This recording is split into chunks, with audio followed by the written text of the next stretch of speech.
Australia's rental market is now running on fumes and the numbers are shocking. The vacancy rates nationwide are sitting between 0.4% to 1.3%, effectively zero. That means for every 100 rental properties, only half a property is available. Renters are lining up 30, 40, or sometimes even 50 people deep just to inspect a single home. And somehow rents keep rising. And even though that the migration have actually slowed down and international arrivals have normalized, so what's going on? Why is the rental crisis still happening, and what's coming between now and 2030? In this video, we're going to break down 4 things you must understand about Australia's rental market. So let's start with the most fundamental question. Why is rental supply not improving? Because the rental shortages we are facing isn't new. It actually started almost a decade ago. A lot of the times people think that these rental supply shortages are a byproduct of COVID, but that's not really the case. Australia has been underbuilt for years. From 2016 onwards, our population grew faster than our housing stock. Not by a little, by actually a lot. Even if migrations drop to zero tomorrow, we would still not have enough dwellings to meet the demands of Australians. Let that sink in. The second thing, the landlords are actually exiting the market. Between 2020 and 2022, thousands of small investors sold on their rental properties due to uncertainty, lending restrictions, or rising costs. And these homes didn't all go back into the rental pool. Many were bought by owner-occupiers or knocked down and rebuilt. And the rental stock lost during those years have never been replaced. Number 3, the household formation actually shifted. We are seeing more single-person households, more couple without kids, and more people working from home who needs that extra room. And so population growth is one thing, but the household formation is now pushing demand far faster than builders can keep up. And very few properties are freeing up. Unlike US or UK, where forced selling increases rental stock, Australia's unemployment is still low and mortgage buffers remains really, really high. Investors aren't selling. Owner-occupiers aren't downsizing. And on top of that, the short-term rentals are tightening the micro markets. While Airbnb only affects certain suburbs, the impact is actually real. The oversupplied tourist areas are fine, but the tighter inner city pockets, the beachside suburbs, have lost the meaningful long-term rental stock to short stays.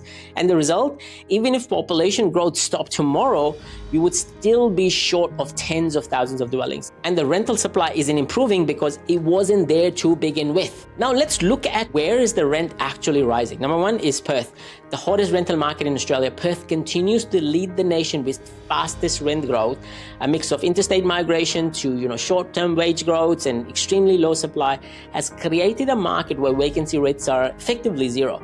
The middle-ring suburb in Perth are now some of the most competitive areas in the country. The second one is Adelaide, a quietly powerful surge. Adelaide has been chronically undersupplied for years. A city that is landlocked between mountains and water. The rent rises here have been relentless, especially in northern and the southern corridors. Adelaide market is so tight that even modest demand increases creates immediate price growth. Number 3, Brisbane. The migration pressure is still strong. While interstate migration has eased from its peak, Brisbane is still attracting thousands of new residents each month. It's still a destination of choice. Combined with years of underbuying, unit rentals, inner city rents remains extremely elevated. And we can't go and overlook Melbourne, the comeback town, the comeback city. So the sharpest rent recovery after borders reopen. The students, the migrants, the young workers have returned in force, driving inner city unit rentals upwards by double digits. Now we reached the heart of the problem, the issue that guarantees that this rental crisis will not go away anytime soon. Australia's construction pipeline has actually collapsed. Not slowed down, not softened, collapsed. Approvals down 26 to 40% across state. You're talking about construction approvals for new home down by more than 26% and 40%. The biggest fall in decades. And the deepest drop is in multi-unit developments, which supplies the majority of the new rentals. The developers cannot make projects feasible. Developers across the country are cancelling or delaying projects because numbers simply don't stack up. The costs are too high, the interest rates are too high, the financing is too difficult, the labor is too scarce, the material prices are still inflated. Every part of the chain is under pressure. And the pipeline cliff is still about to come. Here's the cycle that no one is talking about. The projects approved in 21, 22 are only finishing now. But the approvals for 23, 24 are extremely low. And 25 and onwards, there is no build that is happening. That means from 26 to 28, we will see a severe shortage of new completions. This lag is actually unavoidable.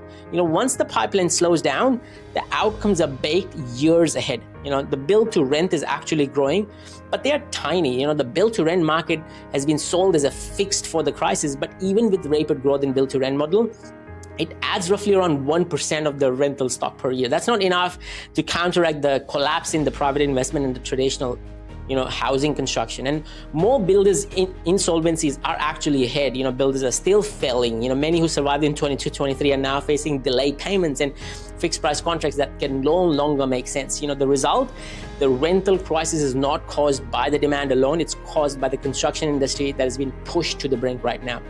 So what are the rental forecasts for 2025 to 2030? Number one, the vacancy rates will stay near zero. There is no realistic pathway to healthy 2 to 3% vacancy rates this decade. Not going to happen, not with the approvals this low, not with the household formations growing this fast. Rents will continue to rise. Unfortunately, the rate of growth will slow, but the direction is still upwards, and the rent affordability will actually worsen, and single person households will struggle the most.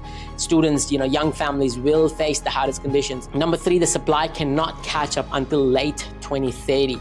Even if government reforms fast-track approvals today, these homes will not be completed till 2027, 2028, 2029. Rate cuts, rising rents will make investment property more profitable again. That means that more competition for the first-time buyers, more pressure on lower price suburbs, but not enough rental stock to solve the crisis. So what could change the outlook? The only major structural reform can shift the trajectory is large-scale rezoning. We're talking about nationwide affordable housing programs, faster approval processes, new construction technologies, a significant drop in build cost. Without these, the rental crisis will remain one of the toughest in the development world. Now, Australia's rental market isn't breaking because demand is too high. It's breaking because we have never built enough homes, and now the construction pipeline is collapsing just when we actually need it the most. And so I want to hear from you. Are you a renter, a landlord, or an investor? And what are you seeing on the ground in your city or your suburb? Drop it into the comments below. I would love to hear your experience. And if you found this breakdown useful, make sure to subscribe for our daily Australian property updates. Thank you for watching, and I will see you in the next one. Adios.